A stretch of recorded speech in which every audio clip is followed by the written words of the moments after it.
Testing 試咪 Testing 1 2 3 1 2 3。哦 testing。喂。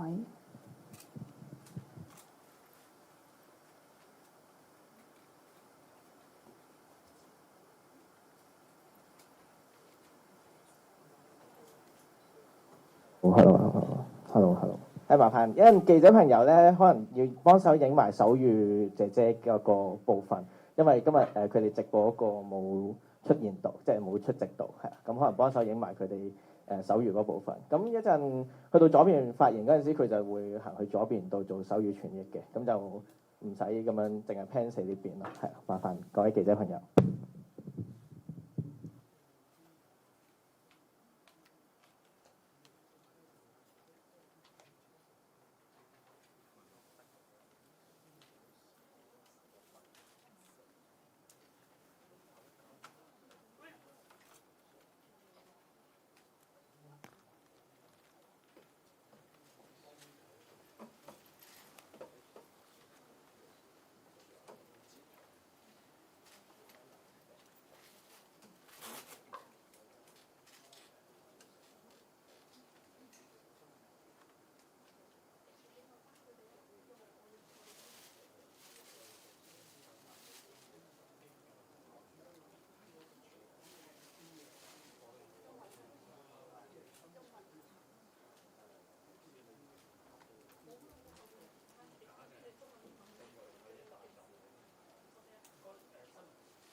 唔好意思啊，要遲10分鐘左右，嘉賓嚟緊，唔好意思，仲有一個嘉賓嚟緊，唔好意思，唔好意思。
聽清，大家好，大家好。歡迎大家嚟到今次第21次民間記者會。今次主題係暴政面前不分族裔，憑藉良心真香港人。我哋喺開始之前，咁請台前嘅嘉賓同埋 speaker 可以起身俾大家影咗相先。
有冇記者朋友未可以？如果可以完成。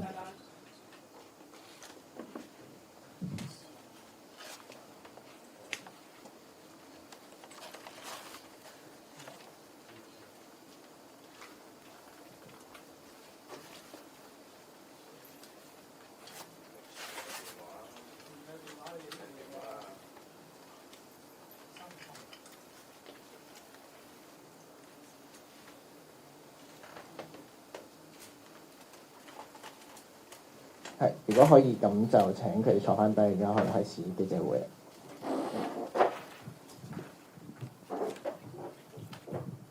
係，今日我哋會分為4個環節，首先係中文發言、英文發言，三個嘉賓輪流發言，之後我哋嘅發言會做一個總結，然後直接入問答環節。咁佢哋嘅發言次序係我哋中英嘅 speaker， 之後係 fire。跟住有 V 同埋一個牧師人物嘅代表，去代表佢哋社群收入到嘅意見，去作出一個分享嘅。喺今次記者會入邊，我哋未完成個程序之前，我哋唔會突然中斷同熄燈離場，亦都唔會話呢度係我哋主場，因為尊重係雙向嘅。咁所以而家我哋就請中文發言開始。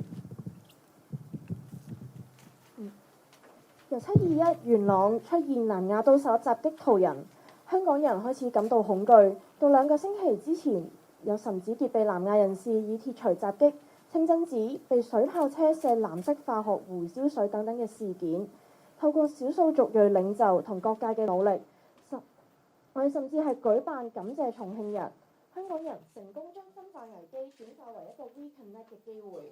喺抗爭中入邊，我哋見到香港人嘅身份並唔係建基於種族或者血緣之上，而係嚟自對於民主、自由、公義等彌足珍貴嘅價值認同。自從開埠以嚟，香港一直都係一個多元嘅社會。1880年第一次有來往中環同埋尖沙咀嘅輪船服務係由一個孟買商人開設嘅。1941年，印度兵、尼泊爾嘅啹喀兵參與香港保衛戰。香港富商加道利家族係猶太人，紮根香港140年。而家管有中華電力同埋半島酒店。半島曾經喺2戰收留猶太難民。置地嘅共同創辦人遮打爵士係一個亞美尼亞人。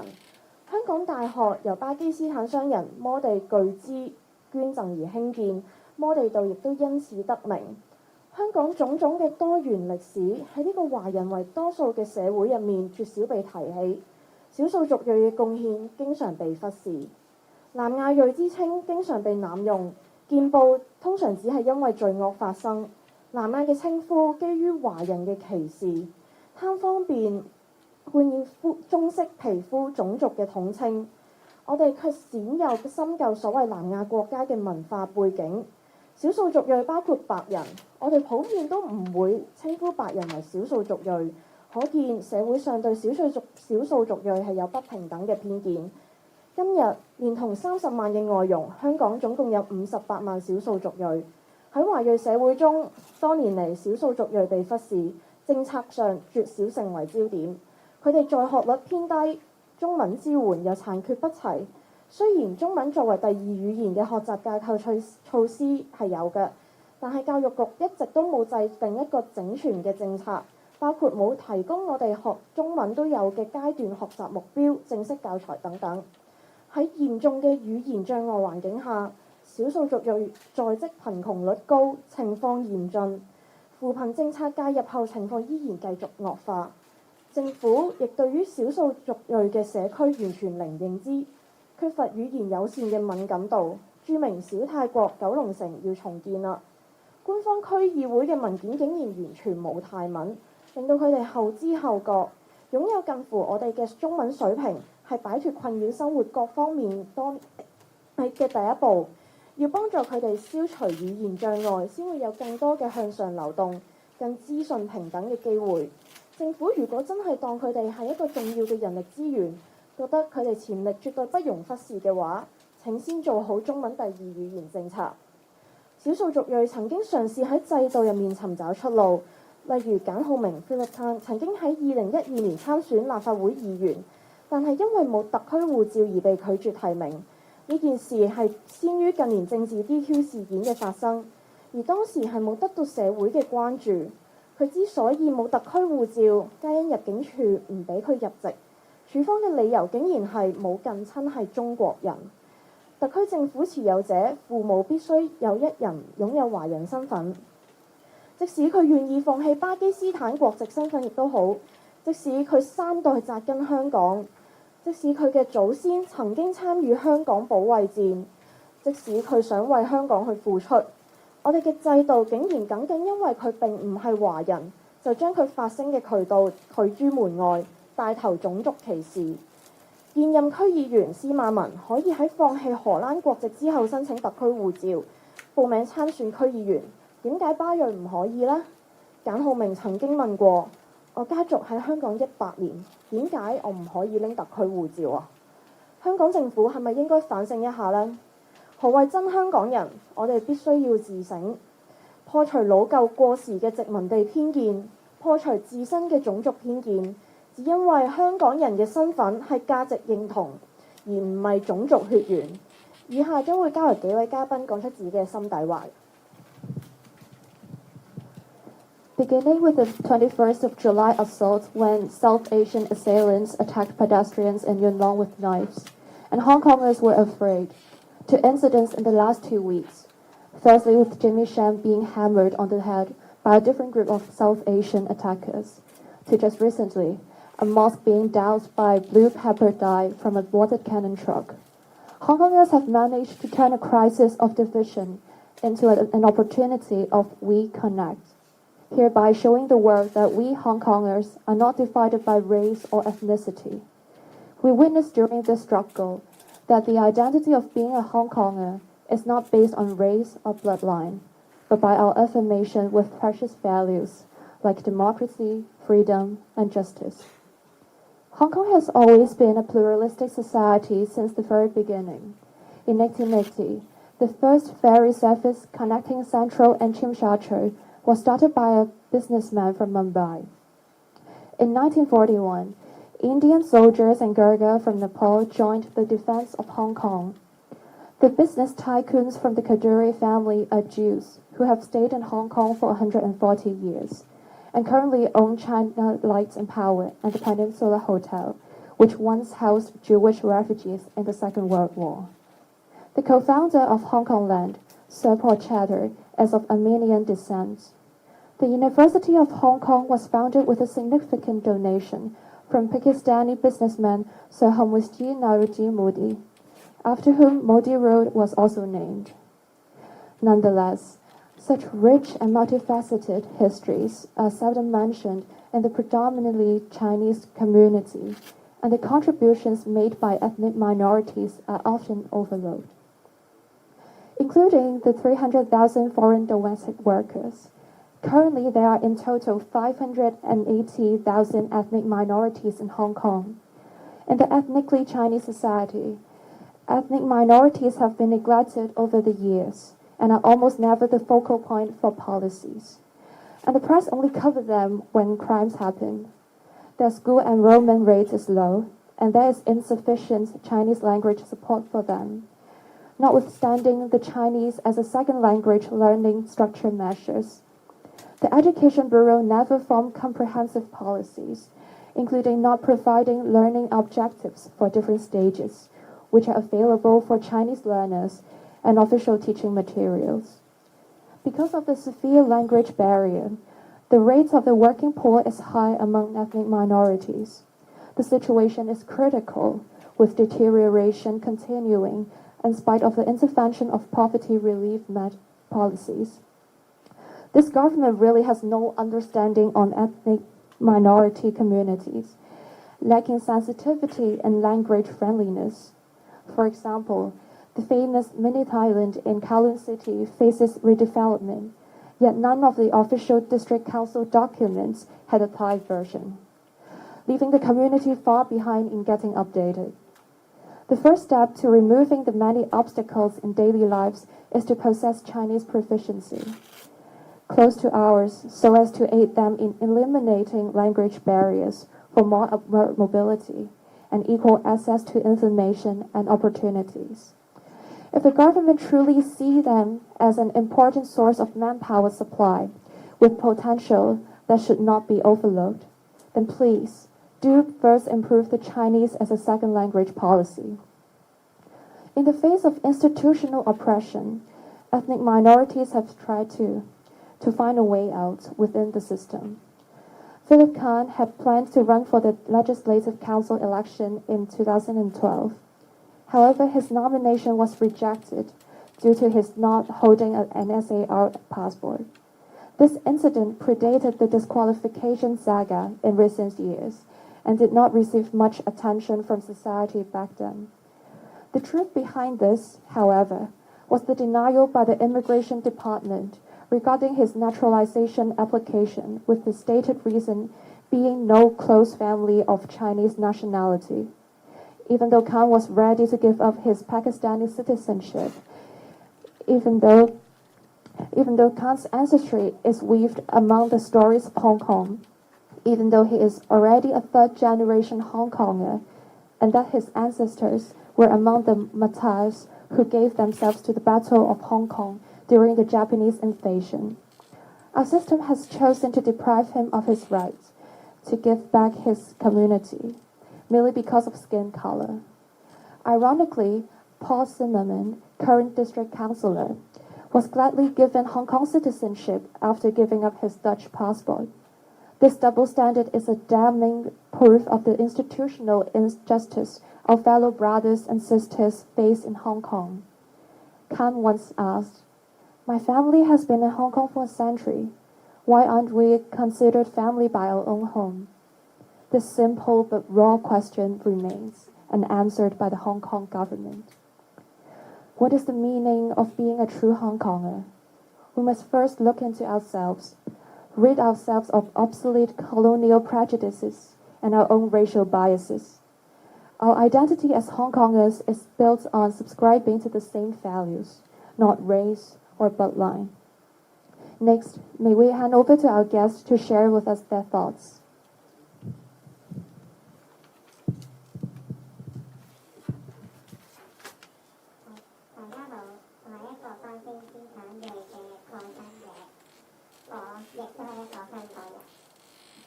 以前我會去崇明大廈，因為阿爸阿媽中意食甜品，而只有嗰幾間鋪先有得賣。咁但係我其他 local 嘅朋友都唔敢入去，咁佢哋就會覺得好似都市傳說咁樣，咁我都唔明白點解佢哋會有咁嘅諗法。南亞裔唔係壞人，但係就成日俾人誤解。好咁多個月以嚟喺抗爭現場，我從來冇因為自己係少數族裔嘅呢個身份而俾人質疑。喺口頭上，我哋成日話抗力，但係一早已經冇咗呢個分歧。我喺角落換裝嘅時間，反而有人見到我係少數族裔，都會俾我 like 嘅手勢我。同好多香港人一樣，我由細到大都喺公屋住。幸運地，我廣東話好好，因為我阿爸媽送咗我去 local 嘅學校。咁但係我有好多唔同嘅朋友，一啲少數族嘅朋友係去國際學校讀書，以英文教學，想中途轉翻去本地中學，但係就跟唔上中文嘅進度。佢哋覺得 GCSE 中文太易，而 DSE 嘅中文又太難，中文程度不上不下。我曾經有諗過做警察，因為南亞裔成日覺得俾警察罰，有一次俾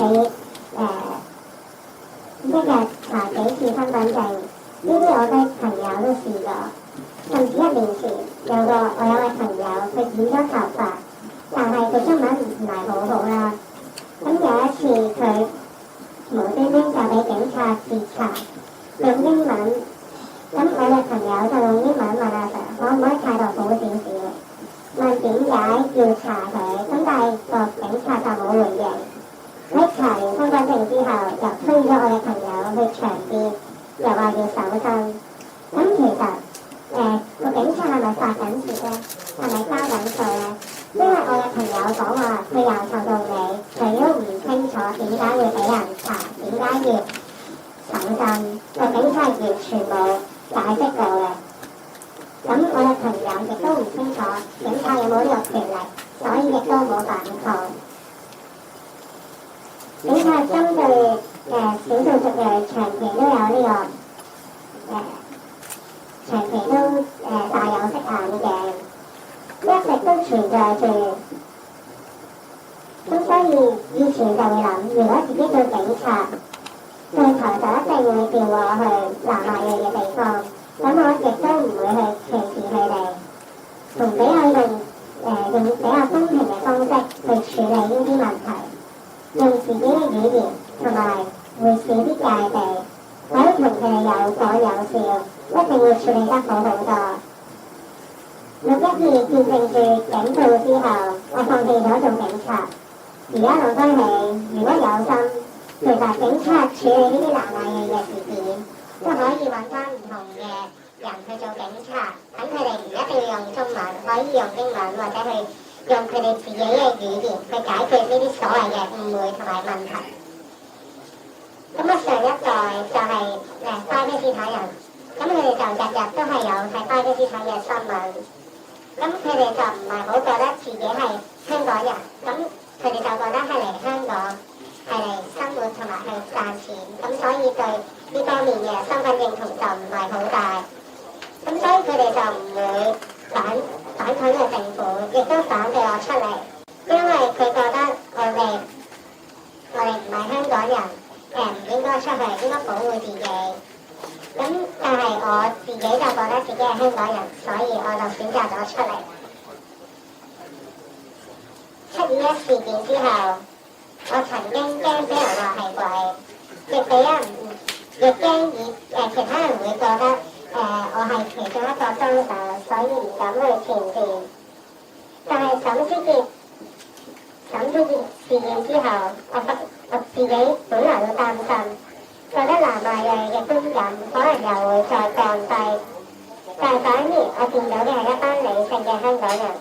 以前見到啲南亞裔打劫就嗌話南亞裔一定係搞事嘅，唔會做其他好嘢。但係今次佢哋可能好似睇透咗，佢哋覺得有一行係害群之馬，佢哋做錯即係有一班人會收完錢做壞事，但係就唔係全部人，覺得唔應該用呢個睇法去睇其他全部唔同嘅南亞裔。坦白講，少數族裔都有男友喎，以往有後生嘅南亞裔朋友覺得示威者係收錢。近呢2個禮拜審知件事件，水炮車特登射向清真寺，身邊嘅人嘅態度都開始有變化。有7至8歲本來嚟香港嘅南亞裔朋友，之前覺得香港唔係即係同香港唔係好多關係，覺得而家發生緊嘅事唔關自己事，亦都因為審知件事件同埋清真寺事件，覺得關自己事，同埋覺得自己可能要行出嚟。咁4個星期日啦，我就見到有重慶大廈嘅上個星期日，我就見到重慶大廈有少數族裔派水啦，亦都有 speaker 我隔離嗰位，就係攞住咪，佢就講話我哋大家都係香港人，關下嘅事㗎。我就覺得即係呢句説話喺我心裏邊收埋咗好耐，終於有人講出嚟。亦都好多人拍手回應，咁我諗大家都好認同呢件事，咁我覺得呢個係一個好嘅開始。Good evening, everyone. I'm an ethnic Hispanic professor. I am a Hong Konger. I used to go to Chongqing Mansion all the time. Only in several shops, there would you find several desserts that my parents loved to eat. But on the other hand, whenever my local friends think of Chongqing Mansion, They think of the place they hear in urban legends, and they're always afraid of it. This makes me feel so frustrated. South Asian and their people, but all the time we got misunderstood. Read on every scene of every protest over the past few months. Not one single person had questioned me about my ethnic and my skin color. We say we connect, and since long time ago, we have stopped separating among each other by this and by that. Inside a corner on the street, I crouched down, putting on my protesting gear, and when others saw me, they just gave me a thumb. Like many Hong Kongers, I lived in public housing all my life. Fortunately, my parents sent me to local primary school, and today I can speak Chinese fluently. On the other hand, some of my friends study in international schools which have much more ethnic minorities and use English for teaching. Some try to transfer back to local school, but then they can't catch up the Cantonese in local school. If they choose to take GCSE, the Chinese they study is too simple. But when they take back DSE, the Chinese become too difficult. For ethnic minorities, Chinese remains a predicament. I once wanted to be a police officer because we South Asians have always been targeted by police. Some days I get my ID checked by police and then get checked and checked again. One time around a year ago, my South Asian friend who had died here and can't speak Chinese was stopped by a police officer for no reason. In English, my friend asked the officer, "Could you please treat me with some respect?" And in response, the officer completely ignored what he said. After checking his ID, the officer pushed him to the wall to search his body. Are the police using ethnic minorities just to vent their anger? Or are they being used to fulfill some quotas? Being searched and rudely treated, my friend still did not know why he was being searched, nor was informed on whether the police exercising of power was within proper authorization. The extension of police targeting ethnic minorities in racial profiling has been a long-standing problem. I used to think if I were a police officer, my superior assigned me to duty to place within ethnic minorities, I would perform my duties in a fair way. I could speak our common language and there would be less attention between me and the neighborhood. I would be able to talk with ethnic minorities. And if anything happens, surely I would handle situations just much more better. On the 12th of June, having witnessed the brutality of police now, I gave up this dream. Now reflecting on this again, for a police officer to handling incidents with ethnic minorities better, actually Cantonese might not even be a problem. Ethnic minorities of the previous generation, like my parents, which are Pakistani, they watch Pakistani television every day. And identify as someone belonging to another country. So they are not taken by the government of Hong Kong, and they are against me coming out to the protest. But because I thought that I am a Hong Konger, I choose to stand up and take to the street.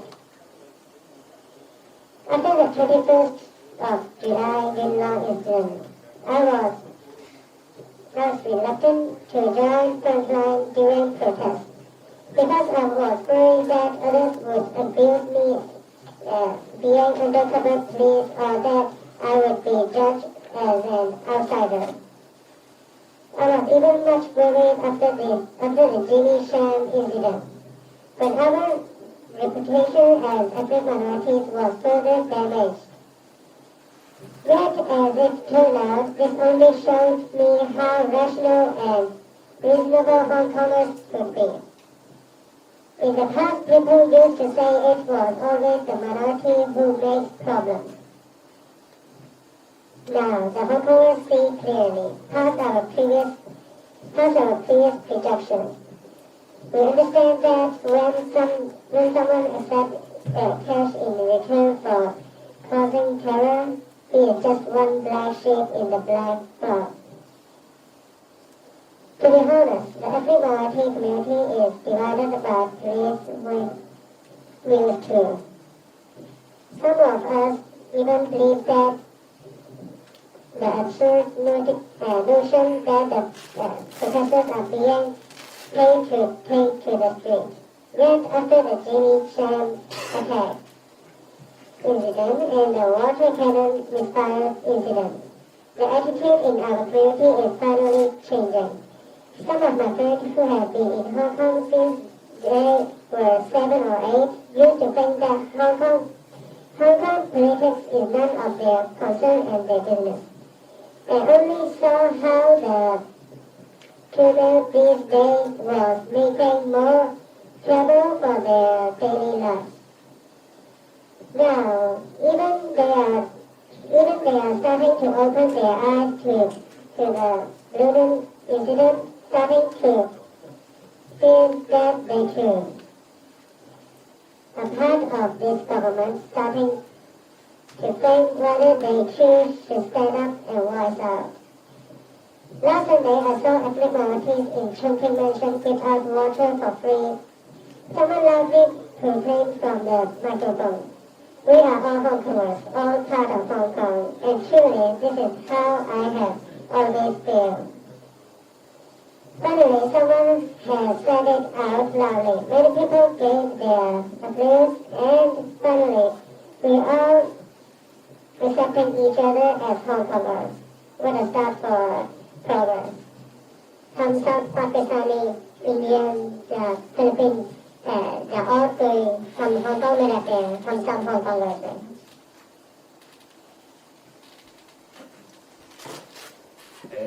我叫嘅 Mehman Bani，係一位第3代嘅土生土長印度裔香港人。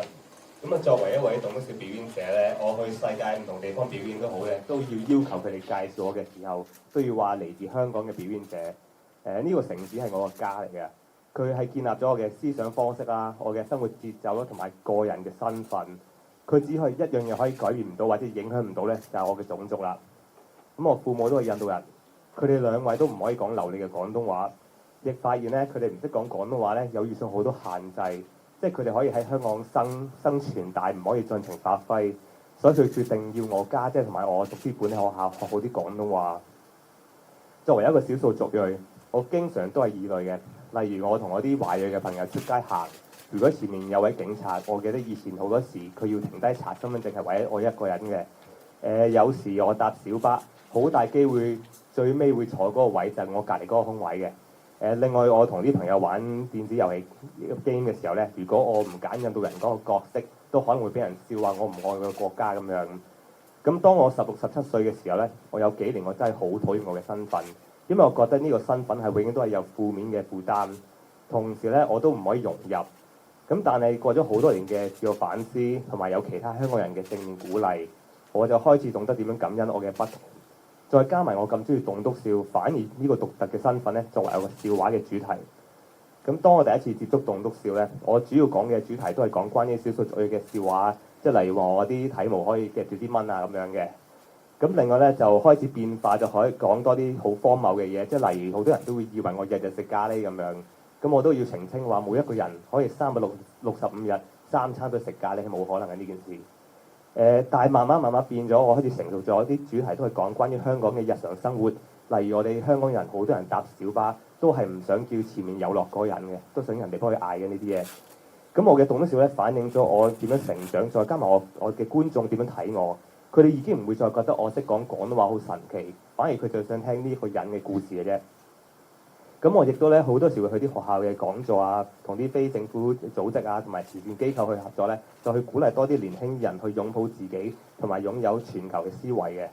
咁我學識點樣去愛護自己都好多謝好多幫過我度過呢個黑暗嘅時刻嘅人，而我覺得呢個時候咧，我要付出翻俾我嘅社會啦。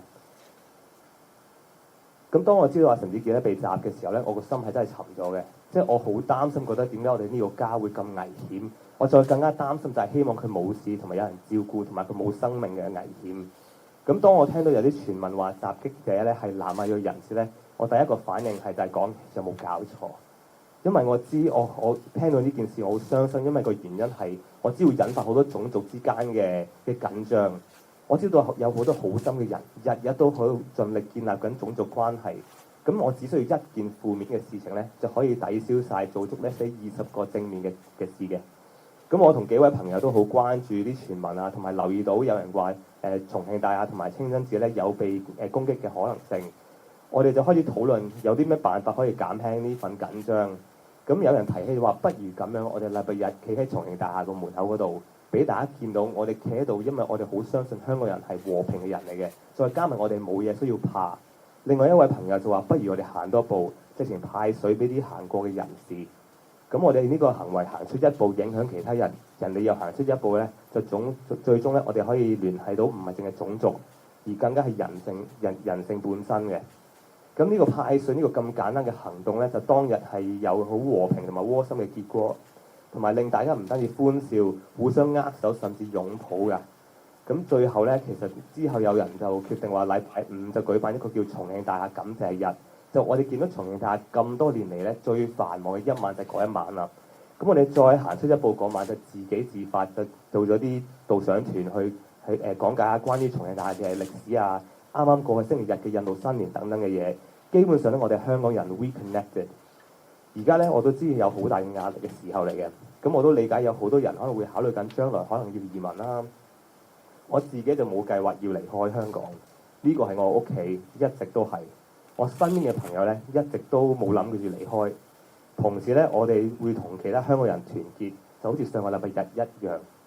香港係一個國際嘅都會，因為呢個地方有唔同嘅人㗎。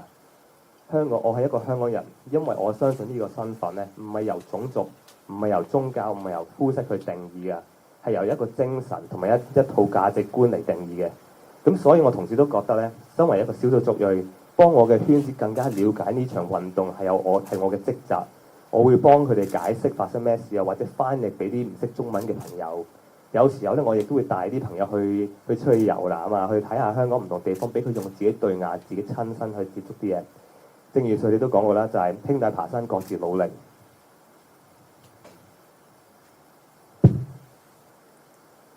My name is Vivek Mahbubani, a third-generation Indian born and raised in Hong Kong. As a comedian, whenever I travel the world to perform, I insist to be introduced on stage with "From Hong Kong." This city is the place I call home. It has shaped the way I think, my pace of living, as well as my identity as a person. The only thing it cannot influence is my race. My parents, both Indian, do not speak fluent Cantonese and realized that not speaking the local language came with many limitations. They could survive, but not thrive. That's why they sent both my older sister and me to local schools where we had to learn Cantonese. As an ethnic minority, there were many times I was the odd one out. For example, when my friends and I would walk down the road and we would see a policeman, it was most likely that I was the only one who would get stopped to get my ID card checked. Usually when taking the minibus, the last seat to be occupied would be the one next to me. If I played video games and didn't choose a character from India, my friends would joke as if I wasn't really Indian. When I was around 16 or 17, there were a few years where I really hated my identity because it always seemed to have a negative burden with it and I could never ever just fit in. However, after a few years of self-reflection and positive encouragement from others, I came to appreciate how I am different. This combined with my love for comedy gave me an edge to be able to joke about topics unique to me. When I first started comedy, I used to make jokes about my ethnicity. For example, how I could grow body hair better than all my classmates. It later evolved where I made fun of many bizarre misconceptions, such as how people assumed I ate curry every single day. Just to clarify, it is impossible for anyone 365 days a year, 3 meals a day, to only eat curry. Nowadays, I talk a lot about general life in Hong Kong as a Hong Konger, like how whenever we take the minibus, no one wants to be the one who has to say the phrase, 前面有落.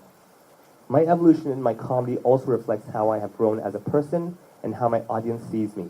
They're not surprised by me speaking Cantonese anymore or joking about being Indian. They want to hear about me, the person. I have also taken this upon myself to encourage more youth to embrace who they are and have a global mindset through school talks, events with NGOs, and many charities. After all, I learned to love myself for who I am thanks to the people around me who helped me through my dark times, and it is my turn to pay it forward. When I heard about the attack on Jimmy Shum, my heart sank. To imagine our home has become such a dangerous place worried me, and all I wanted to know was that Jimmy was taken care of and he was okay. When I heard rumors that the attackers may be South Asian, my first reaction was the Cantonese phrase, 有冇搞錯? The reason I was so upset was I knew this would once again initiate race tensions. I know so many good-hearted people who spend so much energy on a daily basis to connect with people, and all it takes is one negative incident like this to wipe away 20 positive actions we all do. A group of us paid attention to the rumors and noticed some discussions of possible attacks at Chungking Mansions or the Kowloon Mosque. We started discussing what we could do to alleviate the tension. Someone suggested maybe standing at Chungking Mansions on Sunday to show people that we believe our fellow Hong Kongers are peaceful people and we have nothing to fear. Someone then suggested, why don't we take an extra step and give out water to passers-by as a gesture of kindness? The response of this small action was overwhelmingly positive. Our one step forward was received with people taking one step forward as well, and we connected beyond race, but as human beings. Not only did the simple gesture of giving out water on a warm day result in peace at Chungking Mansions, it brought about smiles, handshakes, and even hugs.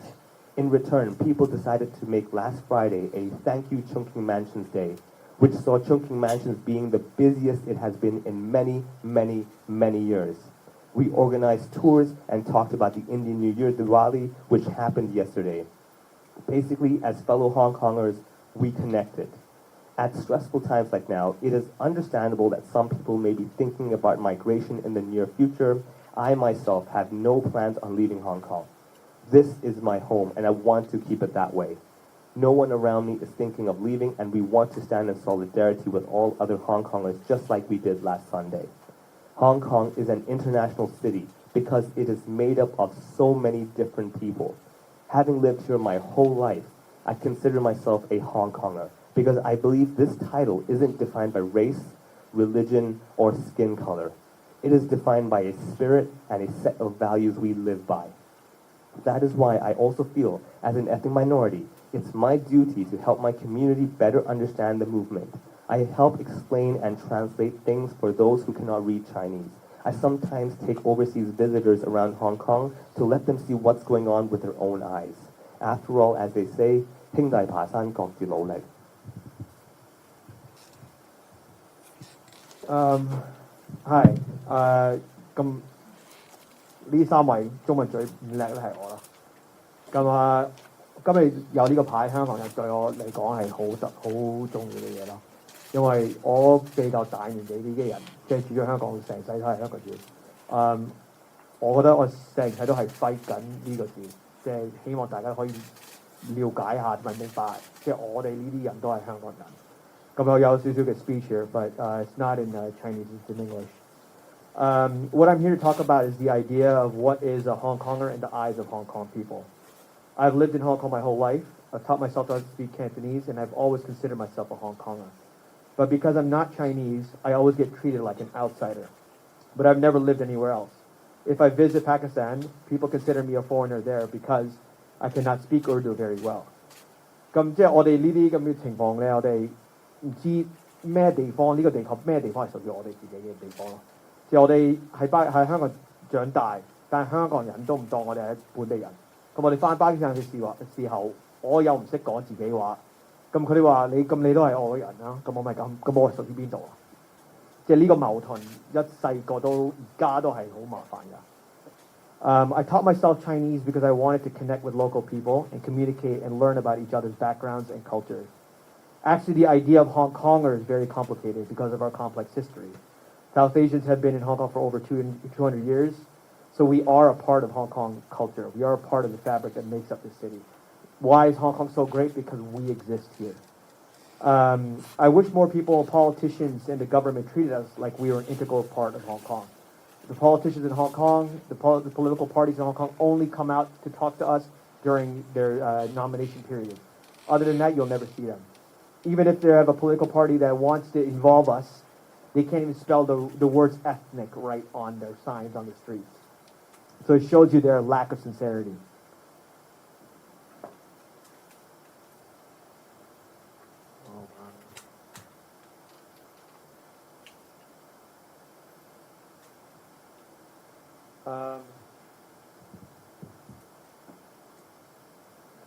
And now people have asked me if I've seen any hope in Hong Kong, if there's any change coming up.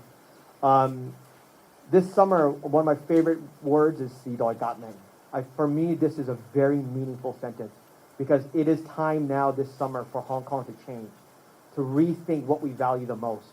It's not about the tycoons, it's not about the property developers, it's not about that, it's not about money. It's about us taking care of each other, showing each other care, showing each other compassion. So do I feel like there may be some hope? Until last weekend, I thought there was no hope. It would be impossible for us to connect both our cultures, the local Hong Kong culture and then the South Asian culture together. Because even in South Asian culture, there are so many different races involved, so many different cultures, so many different religions, it's so difficult to do. But last weekend, like Avi said over here, when word had gotten out that in retribution for what happened to Jimmy Sham, our mosque was going to be targeted, Chungking Mansions was going to be targeted, just like everybody here, our heart sank, right? Our heart sank, 好心痛嘅意思. And then we realized, we're like, what can we do as South Asians? We don't know what we can do. I have been going to protests for many years, 896嗰啲全部遊行我都去晒, because this is home, this is my home. And so when people said they were going to attack the mosque, they were going to attack Chungking Mansion, 係真係好心痛，我唔知我可以做啲乜嘢咯. Luckily, within hours, all of Hong Kong people started standing up and writing messages and saying, don't worry, we'll protect the mosque, we will stand outside. 係真係有出晒眼淚咯，見到呢幾句. And then even on that day when we went on that Sunday protest, 我揸住一個牌寫住，我係香港長大巴基斯坦人，我係香港人。我揸住呢個牌 because I want to make sure everyone knows. And as I was 遊行緊 people would come over to me 即係擺住膊頭啦 thank you. 我唔係咁唔使多謝我哋大家都係香港人. And so it was another situation where I'm like, something seems to be changing. Chinese people in Hong Kong seem to want to know more about our culture. They no longer want to be afraid of us. And like Avi said, after that, when the mosque was targeted, 又係好心痛嘅事 because the mosque has been a big part of Kim Da-Joy. That's where we grow up, right? Many people ask, 你鄉下係邊? I'm like, 我鄉下係尖沙咀 I don't know what you're talking about. So for me, the mosque, Chungking Mansions, that whole area of Kim Da-Joy is my home, right? That is my home. So anybody comes, it's like family coming to our house. So when we see the mosque targeted, my heart sank, just like he was saying. But what happened again was after the water cannon left, all the Hong Kong people came back out and started wiping the fences, wiping the floor, wiping everything. And it was everybody. People protesting, masks and helmets were there. Regular people were there, all wiping it. It was it was so amazing. And then like V said, last Friday when we had the Chungking Mansion, and we're standing outside, I was one of the tour guides, seeing a line of people all the way down Nathan Road. It was so touching, so moving to see so many people lined up to come inside.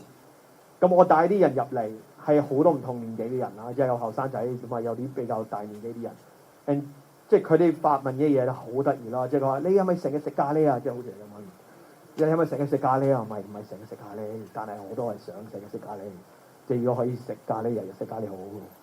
But they would ask those kind of questions. 佢有一個比較大年紀，好似70幾歲，佢話你知啊，今日係我第一次入嚟做興下，咁咪嗱你唔使驚啦，你見到入邊都係食嘢咯，買電子嘢咯，好無聊啲買電子鋪，勁多電子鋪垃圾佢，全部喺上邊。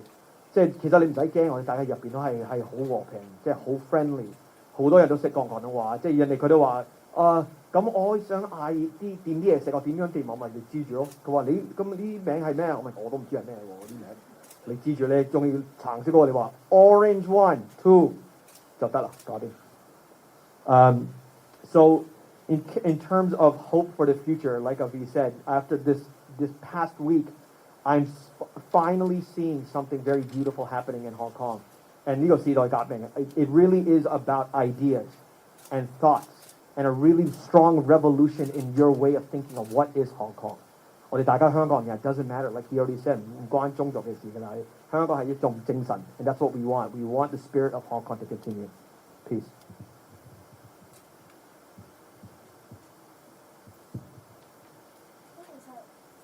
Alright，係多謝幾位嘉賓嘅嚟到。其實在座咁多位少數族裔嘅嘉賓企出嚟，俾我哋需要更加大嘅勇氣。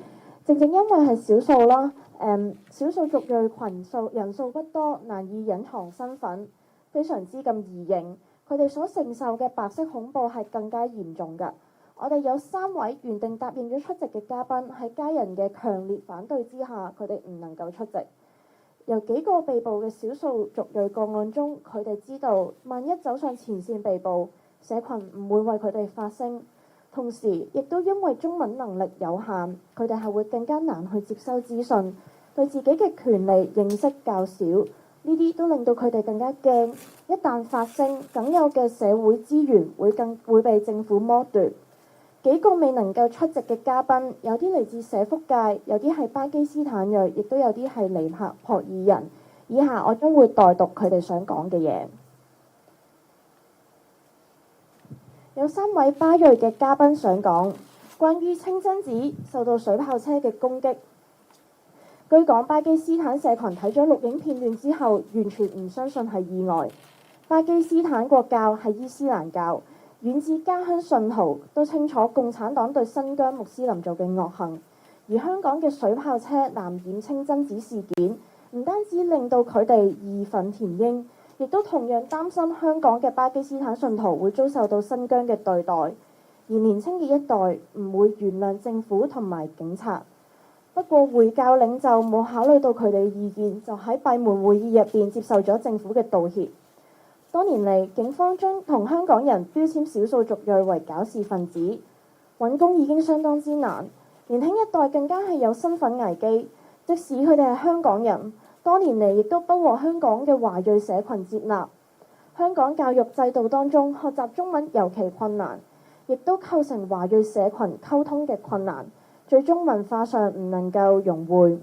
雖然年輕一代支持呢場運動，了解惡法嘅不義，亦親歷香港社會嘅黑暗面，甚至係想去參與抗爭，但係家庭通常反對，加上身份認同亦都唔穩固，喺示威場上少見佢哋嘅身影，勇武嘅人數更加係少之又少。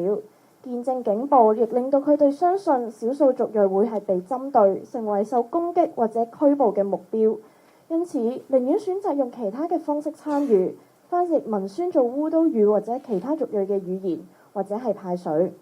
選舉嚟臨嘅時候，建制陣營亦都慣常向少數族裔拉票。民建聯就有一個少數族裔委員會，將少數族裔議題納入政綱，令到老一輩票投建制嘅候選人拉近關係。其實年長一代黃藍比例各佔一半，但當中有好多唔想講出政治睇法，亦都唔想參與，就會話我哋已經被標籤咗為搞事分子。唔表露立場先唔會帶嚟麻煩。Thank you very much for our guest sharing. For our ethnic minority guests to stand up is an act that requires even more courage than us, precisely because they are a minority, because the number of ethnic minority is lesser. It makes it even more difficult for them to disguise their identity. Being more easily identified, the white terror that they face is even more serious and immediate. Even of our guest speakers today, 3 more had originally planned to attend our conference, yet under severe disapproval from their families, they were not able to attend. From several cases of ethnic minorities arrested by the police, Hong Kongers from the ethnic minority community know that if they go to the front lines and they too are arrested, the community may not voice out for them. At the same time, As they have limited proficiency in Chinese, it is more difficult for them to access information and become informed regarding their own rights. These factors all cause concerns that if they stand up and voice out for Hong Kong, the little social resources that they have would be seized by the government. Our guests who could not join us today come from many ethnicities, and in the following time I will read out for the 3 guests who could not join us today their summarized speech. Regarding the attack on our mosque by the water cannon car, my fellow community does not believe it was an accident after viewing the clips. Given the Islamic religion is the official religion of Pakistan, all believers from here to as far as our native land knows of the terror the CPP has committed against Islamic believers. After seeing the assault by the Hong Kong police on our mosque, all believers near and far are as much enraged as they are worried about believers in Hong Kong facing Xinjiang-like torture. Our younger generation will not forgive the government nor the Hong Kong police force. The acceptance of apology by our leaders behind closed doors does not reflect our opinion. For many years, the police and Hong Kongers have labeled ethnic minorities as troublemakers. Because of this prejudice, finding a job is sufficiently difficult. Younger generations are even facing an identity crisis where they don't belong here nor there, living in Hong Kong while being rejected by the local community. Under Hong Kong's education system, learning Chinese is especially difficult, further broadening the gap between us and the local community. Inclusivity is a dream we can never hope for. Although the younger generation supports this movement after understanding the evils of the law and darkness of the establishment, any attempts to participate in the movement is often opposed by our families. Coupled with identity recognition issues, our people rarely participates in protest, let alone joining as frontliners. Witnessing police brutality, we believe ethnic minorities will further be targeted for attack or even arrest. It is because of this we choose to fight in another way, one that is within our capacity, such as translating materials to our local language or even distributing water. Even when voting is near, pro-establishment parties rarely promote themselves to ethnic minorities. The most they have done is including topics surrounding ethnic minorities into political plans, attempting to pull closer elder generations. In reality, elder generations split in half when it comes to political views. Among them, many are reluctant to voice their opinion, let alone participating in movements. As they have always said, we are already seen as troublemakers. Stay quiet. Stay out of trouble. 以下仲有一位尼泊爾裔人士想講嘅説話。近日，我哋突然之間被認同成為香港人，因為同香港企埋同一邊而廣受讚揚，實在係令我哋感動又受寵若驚。呢個係一個好消息，顯示出香港人喺文化共融嘅突破。不過撇除一切嘅關注，我希望你哋會記得，我哋以往係、而家係，而且一直都係你哋嘅一份子。我哋同香港企埋同一陣線，係唔需要任何嘅掌聲。坦白講，捍衛自己嘅良心係做人嘅基本盤，將我哋當成本土香港人就已經係最好嘅事啦。對我而言，最大嘅恐懼並唔係警暴，而係我嘅參與會唔會對族群構成問題或者負擔。當觸及公民權、法律權利、人權嘅時候，我哋唔似本地人可以享有許許多多嘅資源同埋資源嘅來源。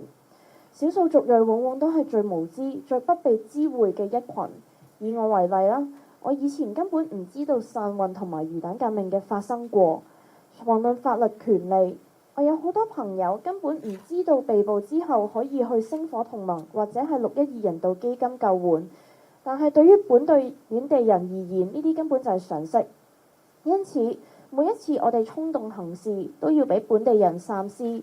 除此之外，喺階級隔離嘅制度中成長，令我對於接觸本地人缺乏信心。正正就係我另一種恐懼。呢一種區隔一早由幼稚園開始，一直到中學結束為止。本地人同本地人玩，少數族裔同少數族裔人玩，交流溝通，成為朋友，學習彼此嘅文化相當之難。制度喺本地人同少數族裔之間製造恐懼，強化分化以及歧視文化。我哋越同本地人被隔離足足18年。喺我嘅記憶中，冇一年我哋係冇俾人歧視。呢一種隔離嘅制度，令到我哋內心受咗不計其數嘅傷，亦都教識咗我哋永遠都比本地人次等。最後，作為少數族裔之一，同香港同行嘅路相當孤單。我識中文，幸運地令我接觸到好多本地嘅新聞同埋出版刊物，同時間同本地人連結。不過喺好多同鄉嘅眼中，相對地，我嘅行動同支援漸漸變得極端。正係因為佢哋接受資訊滯後，亦都唔完全唔似我咁樣。我最終被迫面對身份認同嘅兩難。To Hong Kong for Nepal, while to Nepal for Hong Kong。尼泊爾人覺得我太香港，香港人又覺得我太尼泊爾。面對自身社群嘅批評同埋壓力，我經常都會問自己，作為一個外國人，我咪做得太多呢？一邊諗，某程度上其實參與呢場抗爭又同我無關，會怪責自己關心得太多。但請原諒我，我有一顆嚮往自由嘅心，因為我喺呢度出生長大。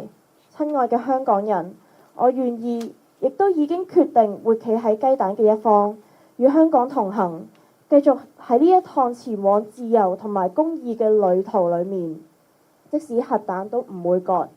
光復香港，時代革命。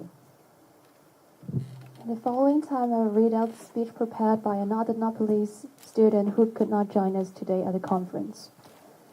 It is overwhelmingly touching that in recent days, we were suddenly being recognized as Hong Konger and praised for our support for standing with Hong Kong.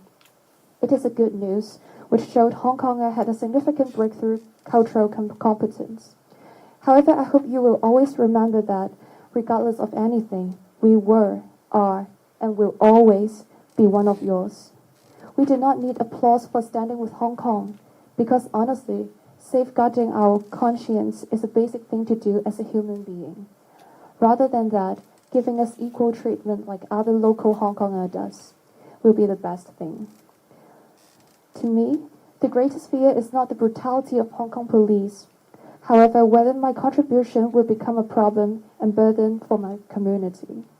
We, EMs, are often the least informed group for our civil rights, legal rights, and human rights in Hong Kong, unlike the locals who enjoy loads of sources and channels. With myself as an example, back then I did not even realize that umbrella revolution and fishbowl revolution were happening or happened. Not to mention the legal rights. Many of my friends have little clue of approaching Star Alliance or 612 for legal support once we were captured, when this is like a common knowledge sense among the local youths.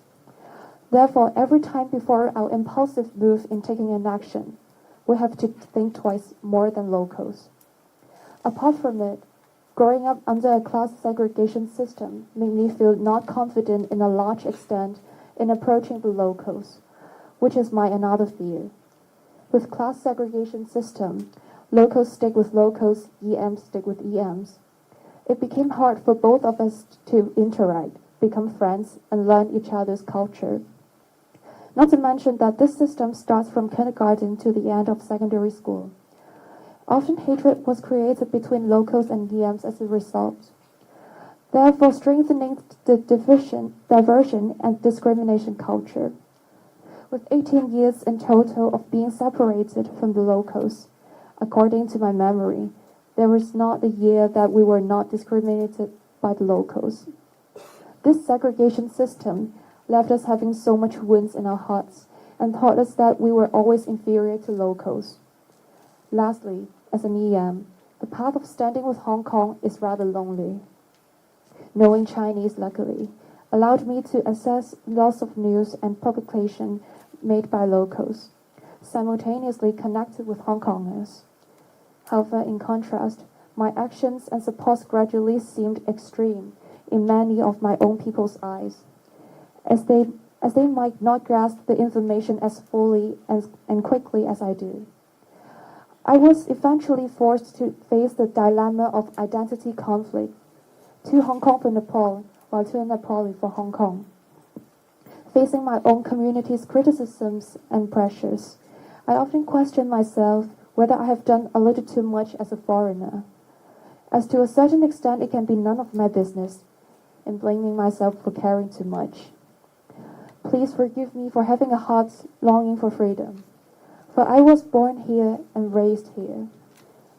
Dear Hong Konger, I am willing to and decided to stand on the X side and stand with Hong Kong. Continue this journey to democracy and freedom. Even nukes won't do us apart. Free Hong Kong, revolution of our time.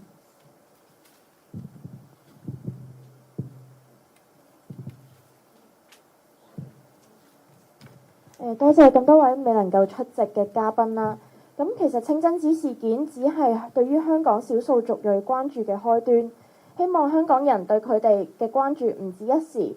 種族共融同埋多元化同埋民主自由一樣，係香港社會重視嘅普世價值。無論抗爭進程如何，都唔能夠忘記呢一刻嘅包容同埋接納。根據中華人民共和國國籍法，香港居民或者前居民，只要喺中國內地或者香港出生並具有中國血統，就係中國公民。回歸之後，少數族裔即使喺香港出世，土生土長都唔係中國公民。除咗香港，佢哋冇一個可以稱為家嘅土地。中國人單純以血統論國族，係最落後嘅做法。係一個多元共融嘅社會，只要擁抱香港嘅價值，追求民主、自由、公義，以香港為家，都係香港人。黃藍是政見，黑白是良知。我哋可唔可以唔再分膚色嘅界限，只係睇是非黑白呢？我哋見到非華裔嘅人士，唔好先入為主問下佢哋鄉下喺邊，而係問你係咪香港大㗎？唔好先講英文，而係先講廣東話。少少嘅改變已經可以令到佢哋感到被接納。冇人可以用族裔、宗教嘅分別嚟分化我哋。少數族裔嘅利益亦都係香港人共同嘅利益。此時此刻，香港人唔再分膚色嘅界限，我哋將會連成一線，共抗暴政。The mosque incident is only the beginning for Hong Kong to look after our ethnic minorities. We hope that Hong Kongers will not stop showing them our care, because racial harmony and pluralism are like democracy and freedom, part of the core values that we treasure in the Hong Kong society. No matter the progress in our struggle, may we never forget the inclusiveness and acceptance we are witnessing now. According to the nationality law of the People's Republic of China, anyone who was born in China or Hong Kong with Chinese descent is considered as a Chinese citizen. After 1997, South Asians who watched the same television programs that we did, ate the same food that we did, and spent our childhoods playing in the same streets that we did, are not considered family legally. Besides Hong Kong, they have nowhere else to call home. The Chinese definition of using bloodline to define race remains beneath international standards. In a diversified and inclusive society, if anyone embraces Hong Kong's core values in pursuing democracy, freedom, and justice, if they love Hong Kong as their home, we consider them family. Yellow or blue is a matter of political fields, but to tell justice from injustice is a matter of conscience. Can we let go of the racial divide and let us focus more on the matter of right or wrong? When we see non-Chinese, do not be prejudiced and ask, "Where's your hometown?" Instead, ask, "Did you grow up in Hong Kong?" Don't begin by speaking in English, but try starting with Cantonese first. A simple change can already make them feel accepted. Ethnicity and religion has never and will never be a weapon for the wicked to divide Hong Kongers. Our fates as Hong Kongers are tied together, just like our livelihood and our struggles. Today, Hong Kongers shall stand as one against tyranny. 喺進入問答環節之前，容許我補充翻先，因為頭先可能個變聲器有啲瑕疵，咁我而家喺度做翻一個總結，係佢份稿嘅5點總結啦。咁首先第一點係阿 Fire 頭先講嘅係香港人唔止口頭 connect 咗，抗爭現場佢曾經喺換裝嘅時候會有人俾個 like 嘅手勢佢。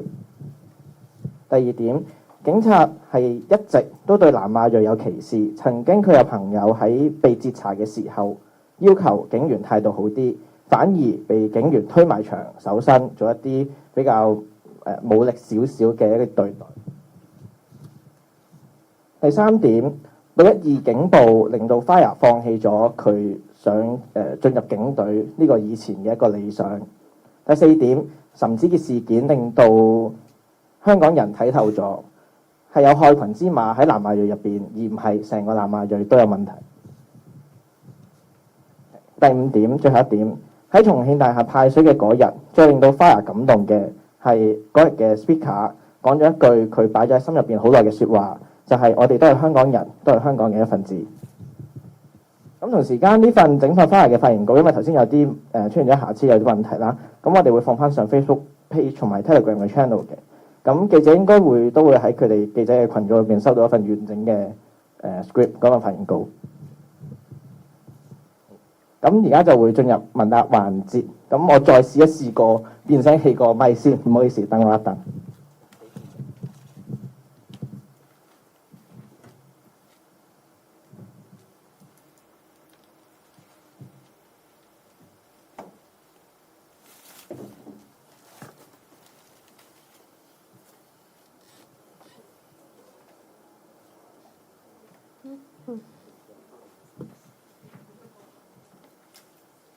等待连接。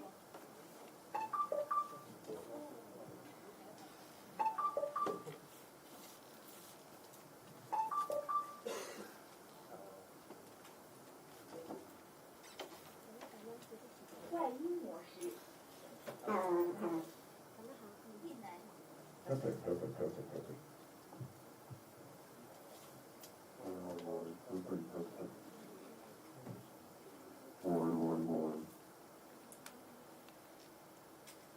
係，如果有記者有提問可以繼續。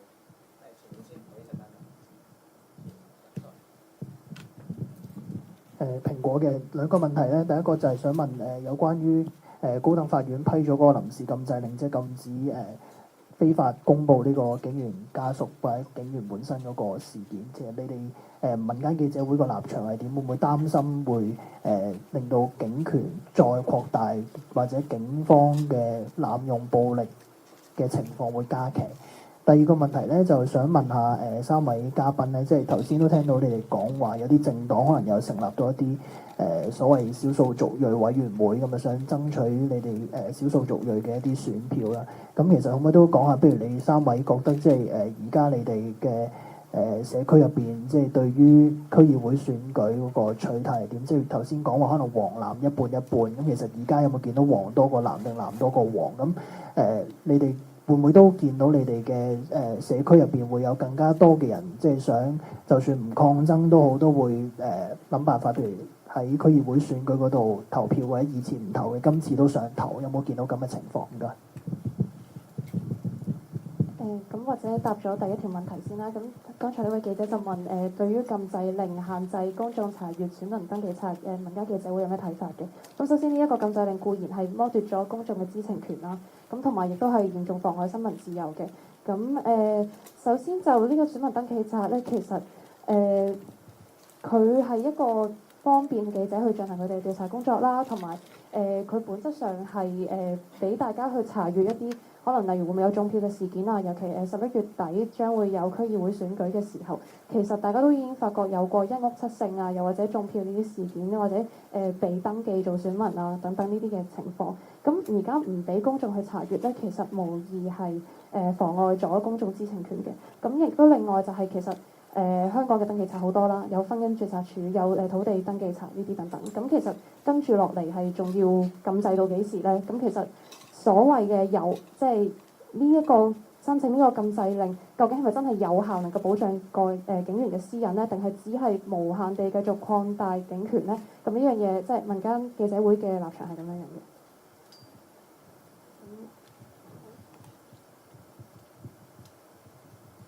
首先多謝記者嘅答問先啦。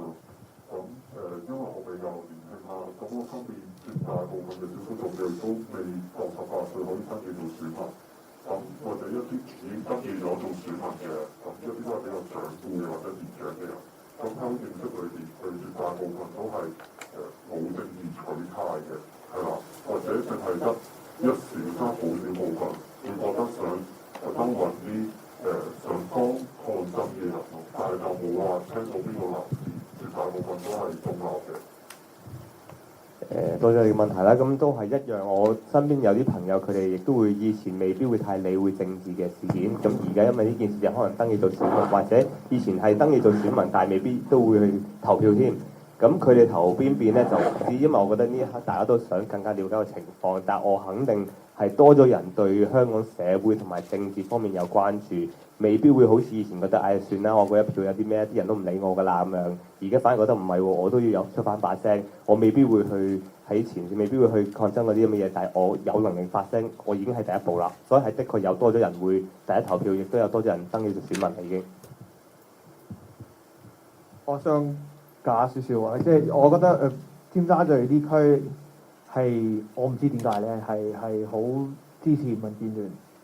咁我到今時今日都係覺得應該係唔知點解有呢個 power 喺度。咁我即係都係想一直都了解下，佢民建聯係做過啲乜嘢對 for 尖沙咀或者 for 我哋啲南亞洲人。其實唔係淨係佢哋啦，我覺得全部香港嘅所有政治黨係冇做過任何嘢 for 我哋南亞洲人咯。即係我頭先都講過，即係我比較大年紀嘅，咁我係即係一有得vote 就一定要做咯。咁次次我帶我老豆，咁我老豆係大年紀，佢70幾歲，咁帶佢入去尖沙咀投票，佢啲牌全部都係淨係寫中文喎。係冇個名都唔係英文，都係全部係中文。咁我老豆都話：唉，算啦，你投民建聯啦，唔係我死都唔會投民建聯啦。咁我即係要解釋俾佢聽，佢呢個人係有啲咩立場，點樣會保護我哋呢個社會，點會支持我哋社會，我都講唔到出口，因為全部都係中文，我都中文唔叻。即係所以即係到今時今日咧，我係揾唔到一個政治黨或者政治嘅人係會 for us 會 stand up for us。Hello， 你好，《癲狗日報》Mad Daily， 咁我都係針對翻 Muslim 嘅問題嘅，我自己都係牧師咯。其實幾位清真寺嘅阿訇都已經表示咗接受係政府同埋警方嘅道歉啦。但係如果喺你哋嚟講嘅話，你哋會唔會接受所謂警方誤眾啊等等嘅道歉嘅？唔該，薩拉姆拉咁。多謝你嘅發問先啦。咁我個人而言啦，我係絕對唔接受呢個誤眾嘅，因為有片睇到佢係特登停咗喺清真寺門口，而清真寺門口係完全冇示威者，得翻記者同埋一啲保護清真寺嘅人企咗喺前面，然之後佢先再射出去嘅。而第二樣嘢，我唔覺得佢係有正式咁道歉，因為警隊佢哋有個女 madam 過咗嚟，而佢係冇着長袖衫、冇包頭，呢啲基本嘅尊重都唔識嘅時間，我唔會覺得佢係嚟道歉。同時林鄭亦都係第二日先嚟，而唔係即時去做出個道歉，而佢亦都係冇包頭嘅。我覺得呢個係極度藐視我哋嘅宗教，而我所以係絕對唔接受佢所謂嘅道歉。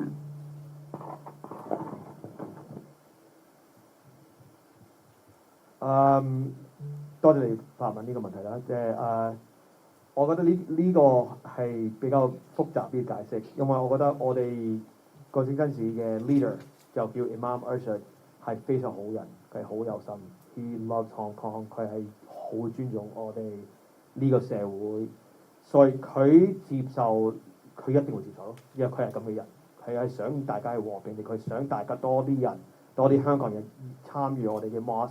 入嚟我哋嘅網唔使怕，唔使驚，唔使俾啲媒體話，唉，回教人係咁啦，恐怖分子啊，呢啲咁嘅垃圾。所以我覺得佢一定會接受。right？我就係淨係唔可以接受係講大話啦，即係話好似啱啱呢位兄弟啱啱話佢，即係警方話出邊有示威者，但係冇喎，你睇啲片都係冇，所以即係我係真係唔可以接受呢樣嘢咯。我自己都有好多朋友都會問下啊，你點睇啊嗰啲嘢。咁我首先要澄清，我係一個印度教徒啦。咁佢哋都有時會誤會咗嘅。咁我都明白嘅呢啲嘢。但係我一樣道理就係話，即係我每一樣嘢，尤其是我哋玩棟篤笑係唔係即刻分黑同埋白嘅，都要睇中間有啲咩發生，點解會發生。咁我亦都喺嗰一刻，我睇啲片，我睇人哋講嗰啲嘢之後嚟啊，武漢講啲嘢一樣，好多唔同嘅人嘅描述，再加埋最尾警察就話唔射啊呢啲嘢。咁最終我就係覺得其實清真寺佢哋最終係接受呢個理由咧係好大方嘅，即係佢覺得你咁樣去唔係一個咁神聖嘅地方，我哋會更加俾你大方啲。我哋知你講嘅information 係 false information 嘅，我哋明嘅。但係因為我覺得 the bigger picture 係 we are peaceful people， 所以我哋會接受呢個理由啦咁樣。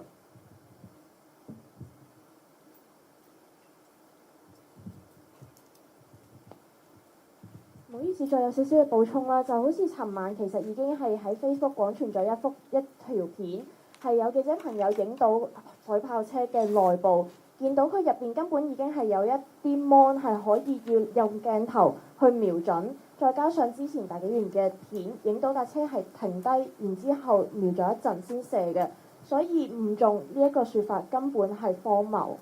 多謝。你好，我哋啤梨晚報㗎。咁我有兩條問題啦。咁第一條問題咧，咁清真寺事件發生之後啦，咁我見到無論係一啲網上嘅媒體或者係一啲 Twitter 嘅消息咧，都係 focus 咗喺清真寺呢件事上邊嘅。咁反而咧，其實另外一件事就係因為好似頭先主持人所講啦。民族共融咧係一個普世價值嚟嘅，咁而係好多民主國家咧，亦都係追求緊呢一件事啦。咁但係正正就喺同一日咧，其實香港人咧喺民族共融呢件事上邊咧，係正正就係體現咗呢一個效果。咁但係反而咧可能嗰個 focus 咧就冇清真寺件事咁注目喎。咁想知道各位點樣睇呢件事啦？咁呢個係第一個問題。咁第二個問題，頭先你哋都提及過，暫時你哋都冇一位議員啦，或者係啲代表咧，去為你哋去發聲啦，去為你哋爭取一啲福利啦。咁頭先你哋阿 V 都講過，咁之後你哋投票嘅時候，你哋都會主動啲。咁你哋會唔會集合你哋嘅力量去鼓勵一啲？因為其實2012年啦，咁簡浩明咧都曾經計劃參選立法會議員啦。咁經過呢件事之後，你哋會唔會組織你哋嘅力量，可能去鼓勵一啲候選人或者一啲人士去參選嚟緊嘅無論係立法會啊，或者係區議會啊，或者係啲地區組織咁樣咧？唔該晒。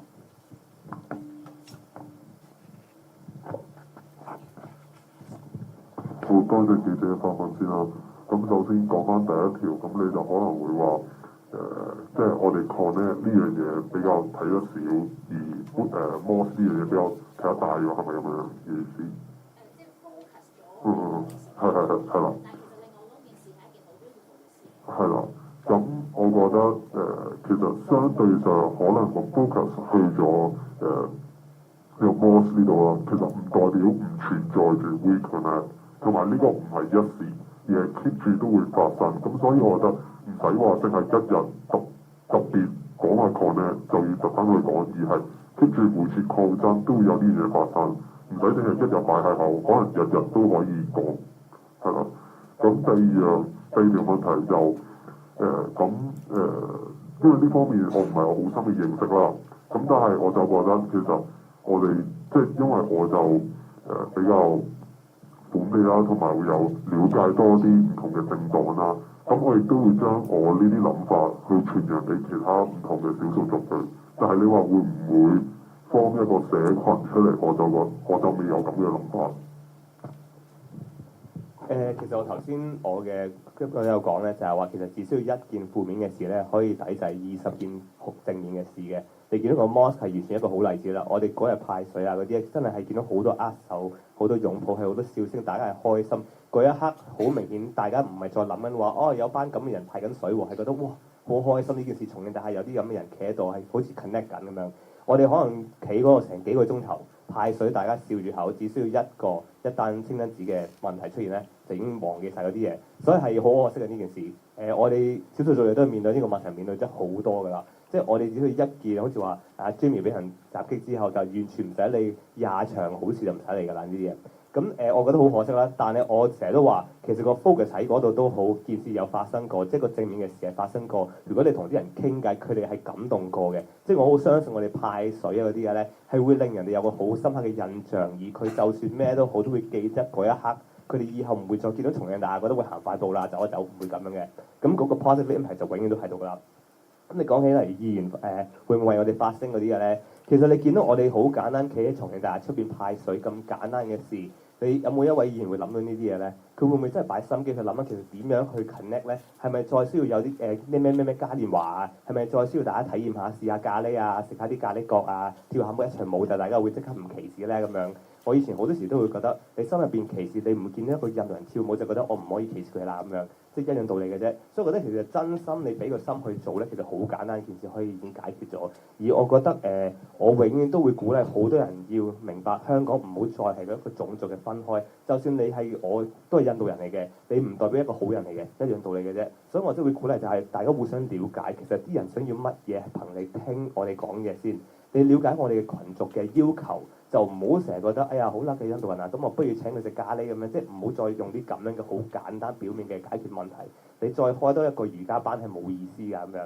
所以我就成日話好簡單，你真係想為我哋發聲，你不如過嚟傾偈，了解多少少，而唔係過嚟俾一紮政綱同我講話，我已經諗到好多橋俾你㗎啦，要咁樣諗啊。Listen more, seek to understand before being understood。我成日都咁講嘅。我想補充嘅第一個問題。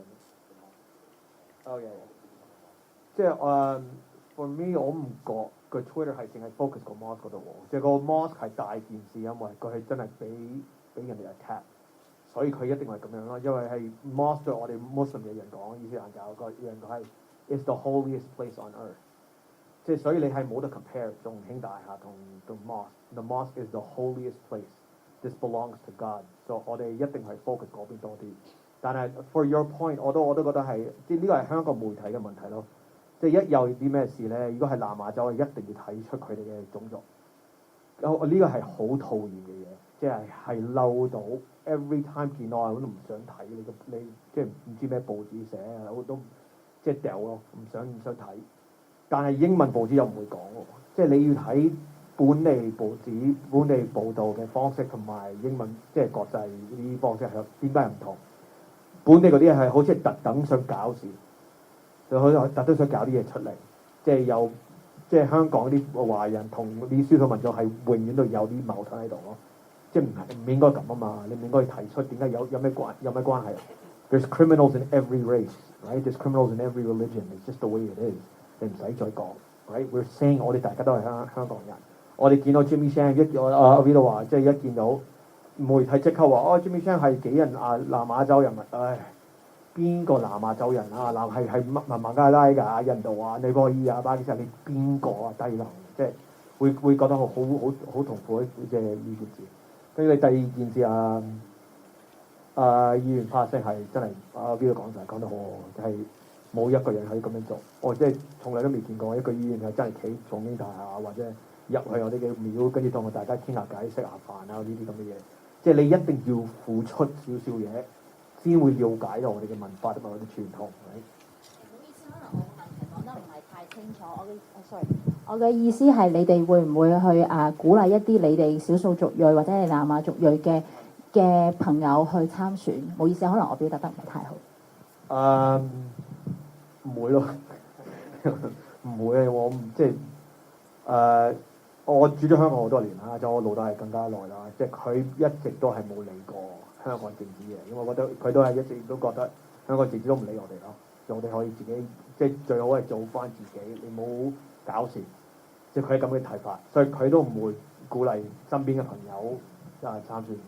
咁我都係一樣啦，即係同埋你話南亞洲人好多，啱啱都話有好多唔同嘅南亞洲，菲律賓人啊，有個人係邊個人啦？咁大家都有唔同嘅睇法咯，即係所以係我唔覺得有啲咩希望。我諗其實你話會唔會鼓勵自己群族嘅人去參選呢樣嘢咧？其實真係講真，我住咗喺香港成世人，我唔會話因為你係同一個群族，你一定會對我利益會有幫助。你可能會了解多少少，唔代表你會真係代表到我嘅。咁我覺得最終就我哋會唔會大概就可能過1-2年之後自己去決定咧？我相信一定有啲人因為呢個運動就會有影響到佢嘅，即係正如話，本來以前都覺得自己投咩票啊冇用㗎啦，算啦，我都唔係未必會留好耐啦，而家反而覺得唔係喎，真係唔可以咁坐喺度被動啦，真係要做啲嘢 ，minimum 都要做少少嘢，至少識啲資料，識啲新聞，都唔好咁坐喺度扮冇事發生咁咯，係越嚟越多人關心香港，同埋再加埋希望成件事好似我哋今日咁講，如果我哋互相 connect 咗。就大家可能覺得其實原來你聽我把聲㗎，原來我嗰一票係值得㗎咁樣，真係嗰一刻我哋互相俾呢啲水，我哋去喺重慶大廈25號嗰晚啲人過嚟食嘢啊玩啊咩都好咧，其實好多鋪都係好開心好感動㗎，佢哋呢排啲生意都唔係咁好，佢反而嗰一晚係可能做咗20幾年都冇咁多人入嚟，佢都話係第一次見咁多華人面孔入嚟重慶大廈，而再加埋咁多人係唔再驚。係覺得咦，不如入去見識下，冇可能咁恐怖㗎咁樣，即係呢個關係咯。所以最終我哋會唔會話自己群眾去參選？我相信一定有啲人會諗緊，只不過我呢一刻可唔可以話我會唔會咧？我暫時未去到嗰個地步，但我相信一定有嘅。同埋補充翻少少啦，其實少數族裔一直都生活喺香港嘅，咁但係選舉嚟講咧，其實所有嘅資料都冇外語版啦，咁即係例如印度語啊、烏都語等等，咁政府好明顯其實係唔重視少數族裔嘅權益。咁所謂嘅尊重就唔係得把口講啊，又或者第二朝去道歉呢一啲咁嘅公關伎倆啦。咁而且呢一啲嘅公關 show 其實都只係源於一種唔了解，其實佢哋長期同清真寺係咪真係有咁多交流咧？其實大家都見到係真係主流社會或者甚至乎喺特區政府同佢哋係非常之欠缺交流嘅。咁所謂尊重就希望林鄭係真係做實事，而係真係為所有嘅香港人，包括少數族裔，甚至乎有一日希望大家可以唔需要再下下提個種族，大家都識得即係尊重佢哋，為佢哋謀福利。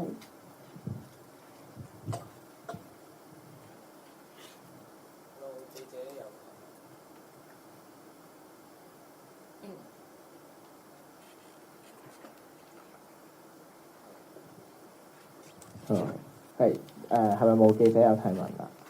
係，如果冇記者有問題再問，咁今日記者會就到此為止。咁提一提，文記啱啱推出咗最新嘅一份民調，文記嘅問卷，咁希望大家喺 channel 上面完成翻，咁幫助大家喺呢個推動翻呢個運動同埋成個戰線啦，唔同戰線。咁多謝大家出席今次第21次民間記者會，呢度完結啦，多謝晒。